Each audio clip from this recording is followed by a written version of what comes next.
Sophie, how are you doing today? I'm good, Caroline. How are you? I am great, Sophie.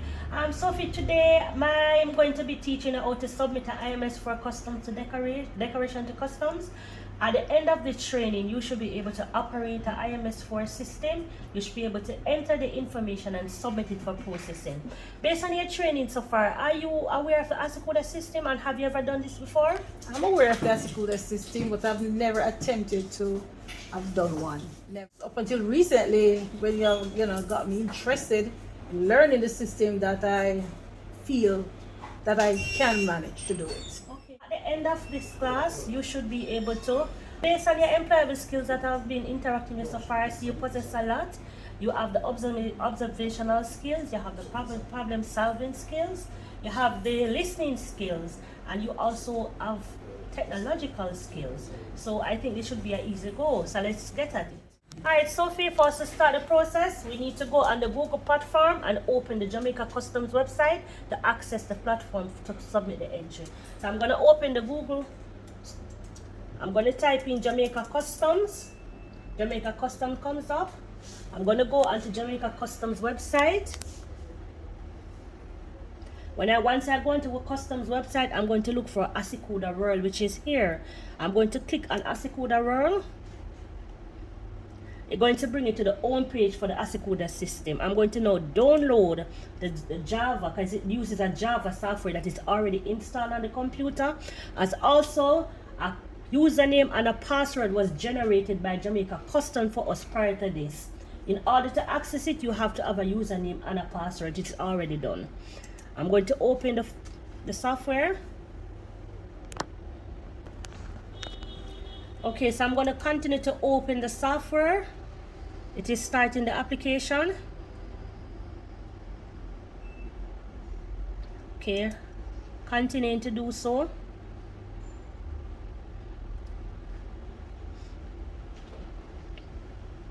System.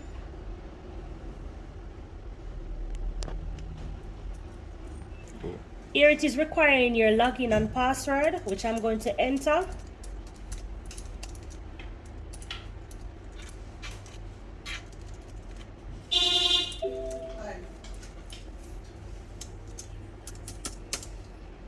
Okay, so I made a error, so I'm gonna fix that. Oh, the login has to be in lowercase, so that is where my error is. Alright, so I'm at the page where I need to put in my login and my password, which I'm going to be doing now.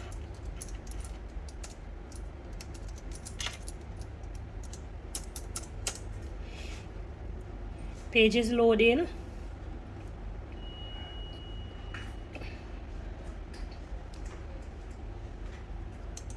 Okay, this is the home page for the Asakuda system. Okay. For me to start a new entry, I'm going to be going to Asakuda, where beside the flag there's a magnifying glass. Click on Asakuda. I'm going to be clicking on goods clearance. I'm going to click on the drop down box or the arrow rather from goods clearance onto decoration. Then I select detail decoration. Then I right click and select new. Okay. I'm waiting on the page to open. So we are at a new page, a blank Asakuda template page. This page we're going to put in the information for the customer. For us to put information on this page, we need a copy of the bill of lading and a copy of the TRN for the customer. Alright, Sophie, based on us going through, I went ahead and I completed a simplified IMS4 decoration for a barrel. I am just going to go through the steps with you now and highlight some main key points of the system. Okay. The first thing that you would input is the office of destination / dispatch, meaning where the goods are the vessel reported. Right. So in this point it is Kingston Wharf, so we put in JMKWL, which signify Kingston Wharf. These are already in the system, we just need to put in and they automatically pops up and we select them as we go by. Okay. Regime type, as stated before, IMS4.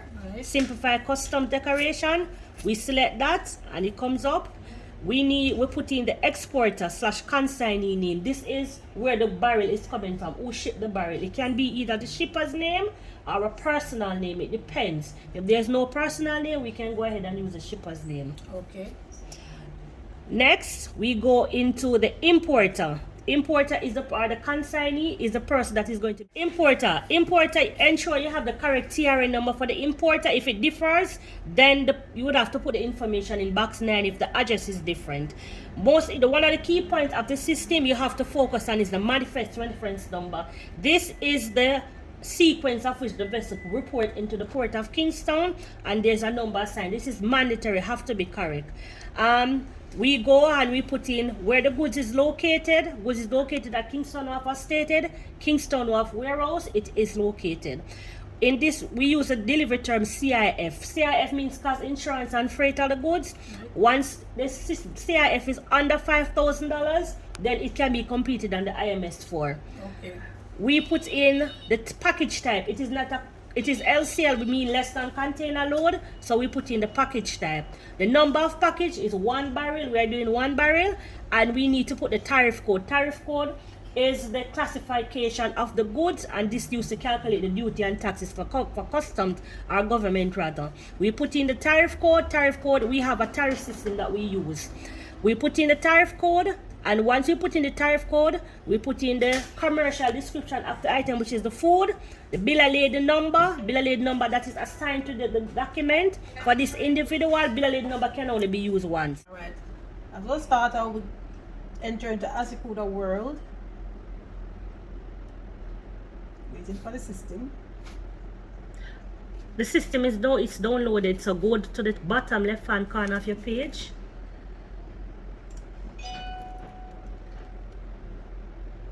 Alright, going to press continue to verifying the application.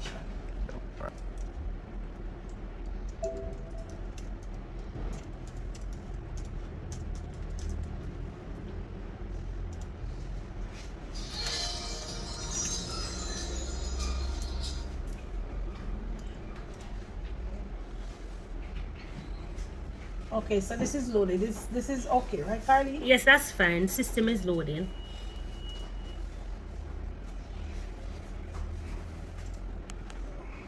Alright, so the first step that we're to take is to the key right beside Asikuda. That's correct. And then the cargo goods clearance. That's correct. Declaration. Then you're doing a very good job, Sophie. Thank you. I got a great teacher. And then you press new. That's correct.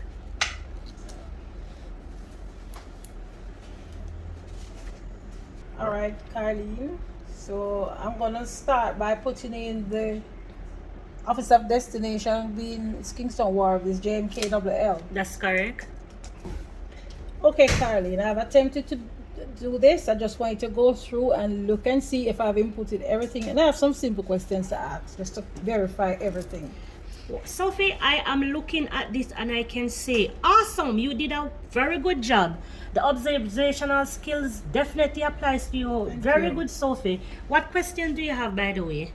Okay, for right here, I noticed when I type in the TRN for the customer, it is different from the TRN, the address, they are different.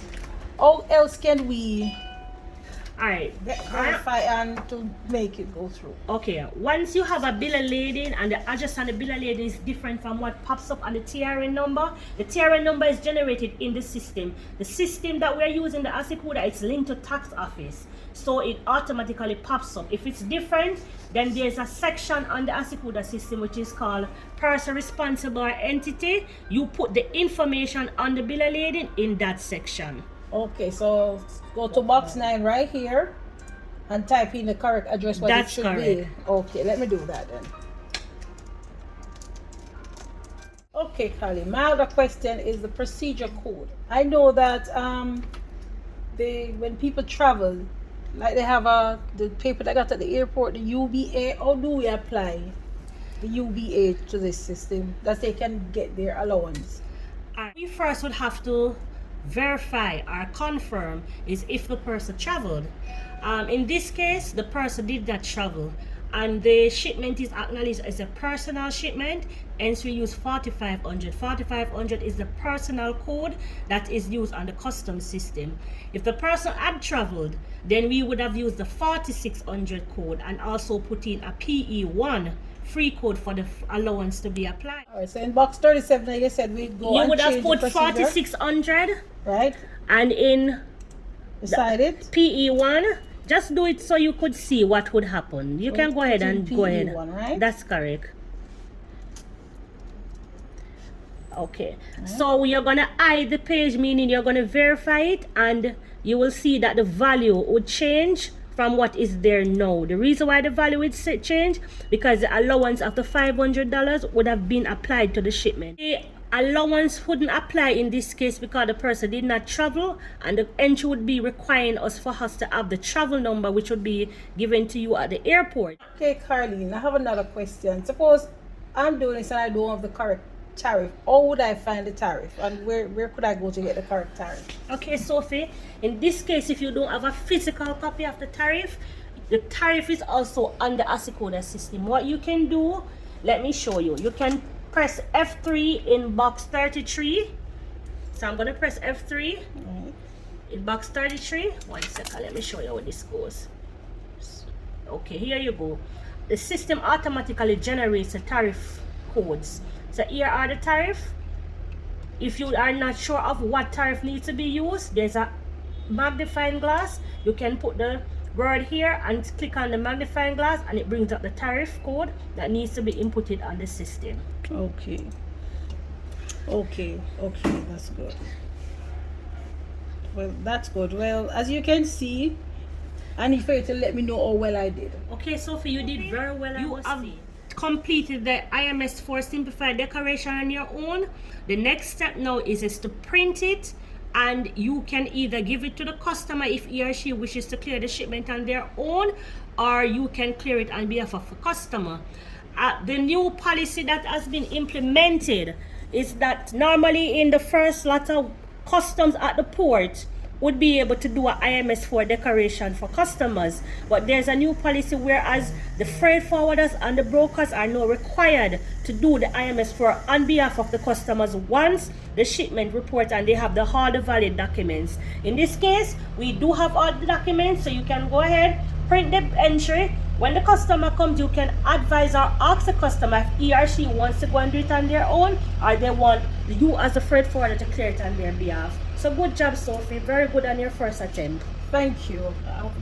You showed it to me very well in a simplified way. Thank you. You're most welcome.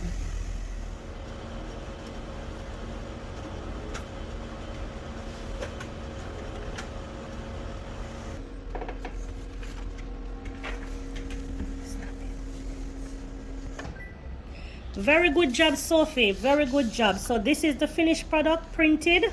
So this is the assessment page. This is the page that shows you the breakdown of the duty that you need to pay. And this is the second page, which is the C87E page with the detailed information of the customer that we inputted on the system. Sophie, you did a very good job in the training, and I must applaud you. You are ready for the road. Thank you, Caroline. Thank you. Have a good teacher. Sophie, in closing, there are some main points or factors that I need to highlight when doing an IMS 4 entry for a barrel. 1. The tab button on the keyboard of your computer is very important. The tab button highlights all the mandatory fields that you need in order to complete and submit the entry to customs. Secondly, if the customer requires of you as the broker or the freight forwarder to clear the shipment, then they have to provide a letter of authorization, and it has to be stamped and signed by a JP advising of same, as well as a copy of their ID. These documents we will have to submit or provide to the port when doing the clearance.